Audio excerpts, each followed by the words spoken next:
نحمدہ ونصلی علی رسولہ الکریم، اما بعد۔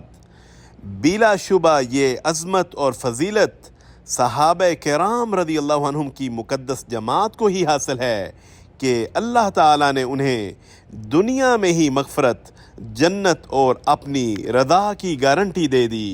صحابہ کرام رضی اللہ عنہم بہت سے اوصاف حمیدہ کے مالک تھے۔ قرآن مجید میں مختلف مقامات پر ان کے اوصاف بیان کیے گئے۔ صحابہ کرام رضی اللہ عنہم بکثرت عبادت میں مشغول رہتے تھے۔ وہ اللہ کا فضل اور ہمیشہ خوشنودی چاہنے والے تھے۔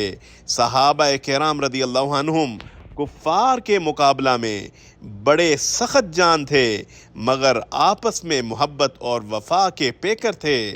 اللہ تعالیٰ صحابہ کرام رضی اللہ عنہم کے تمام گناہ معاف فرما چکے، اور اللہ کے ہاں تمام صحابہ کرام رضی اللہ عنہم اجر عظیم کے مستحق ہیں۔ قرآن مجید میں ارشاد ہوتا ہے، محمد الرسول اللہ والذین معه اشداء علی الکفار رحماء بینہم تراهم ركعا سجدا يبتغون فضلا من الله ورضوانا سيماهم في وجوههم من أثر السجود ذلك مثلهم في التوراة ومثلهم في الإنجيل كزرع أخرج شطأه فآزره فاستغلظ فاستوى على سوقه يعجب الزراع ليغيظ بهم الكفار وعد الله الذين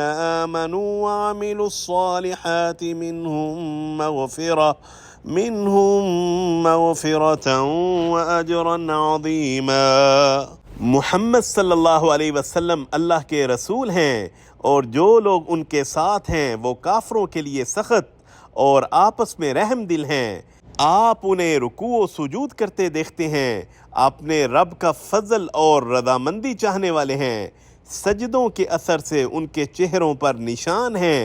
ان کی یہی شان تورات میں بیان کی گئی اور انجیل میں۔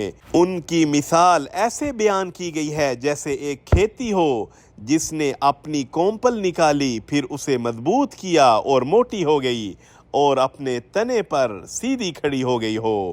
کسان اسے دیکھ کر خوش ہوتا ہے تاکہ کافر اس کی وجہ سے جلیں۔